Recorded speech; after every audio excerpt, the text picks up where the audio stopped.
जसं मनोज जरांगे पाटील यांनी जाहीर केलं होतं की विधानसभेच्या रिंगणात ते उतरणार आहेत।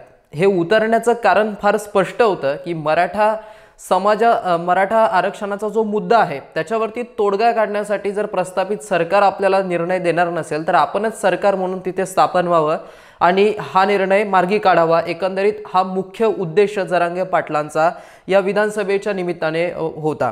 तर ज्या कारणाने मनोज जरांगे पाटील हे नेतृत्व महाराष्ट्रामध्ये आणि मराठा समाजाच्या रूपाने उदयास आलेलं होतं ते मुख्य कारण असं होतं की मराठा आरक्षण।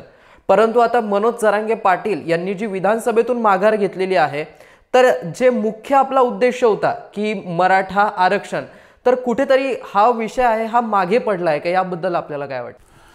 व्यक्तीच्या भूमिका नव्हे तर समाजाचे प्रश्न हाच आंदोलनाचा आत्मा आहे, हे लक्षात घेतलं पाहिजे।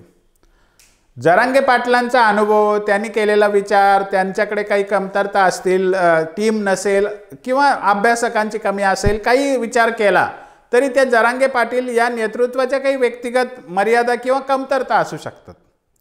म्हणून समाजाचा त्यांच्यावरचा पूर्ण विश्वास उडवला असं म्हणायचं काही कारण नाही आहे। समाजाचा त्यांच्यावर विश्वास आहे। एक सामाजिक नेता म्हणून त्यांना जी मान्यता आहे ती राहणार आहे।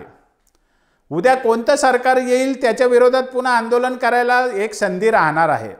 ही गोष्ट अगदी खरी आहे की वर्षभरात ज्या तडफेने आणि ज्या म्हणजे पाठिंब्यावर हे आंदोलन चाललं, उद्या तोच पाठिंबा पुन्हा मिळेल की नाही आता त्याची गॅरंटी नाही राहिलेली। परंतु समाजाचे प्रश्न आहेत तोपर्यंत आंदोलनाची धग राहणार आहे। राहिला प्रश्न आरक्षणाचा, हे मराठा समाजालाही चांगलं कळलं आणि जरांगे पाटलांनाही चांगलं कळलं की ओबीसीतून आरक्षणाची जी मागणी आहे ती जरांगे पाटील सरकार निर्माण करूनही पूर्ण करणार नाहीत आणि महाविकास आघाडी सरकारमध्ये आली तरी तेही करणार नाहीत आणि भाजप युतीचं महायुतीचं सरकार आलं तरी तेही पूर्ण करणार नाहीत। हे मागच्या 2 महिन्यातल्या जरांगे पाटलांच्या एकूण संवादावरून दिसून येते की आरक्षणाचा विषय तर आता बाजूलाच पडलाय। मराठा आरक्षणाच्या साठी जे योग्य मार्ग असतील, योग्य पर्याय असतील, जे कोणतं सरकार येईल त्याच्यासमोर नव्याने वाटाघाटी कराव्या लागतील, नव्याने चर्चा कराव्या लागतील, नव्याने मांडणी करावी लागेल आणि तो प्रश्न सोडवावा लागेल। शेवटी तो समाजाचा प्रश्न आहे। अन्य जे प्रश्न आहेत ते प्रश्न सगळ्याच पक्षांच्या अजेंड्यावर आहेत, त्यामुळे ते विशेषत्वाने अधोरेखित केलेच पाहिजे असं नाही। ते प्रत्येक पक्ष सांगतो की आम्ही त्या सगळ्या गोष्टींना बांधील आहोत। म्हणजे शेतकऱ्यांचे प्रश्न, रोजगाराचे प्रश्न, शिक्षणाचे प्रश्न, हे सगळ्या युवकांचे प्रश्न, या सगळ्याच गोष्टीबद्दल सगळेच पक्ष बोलतात।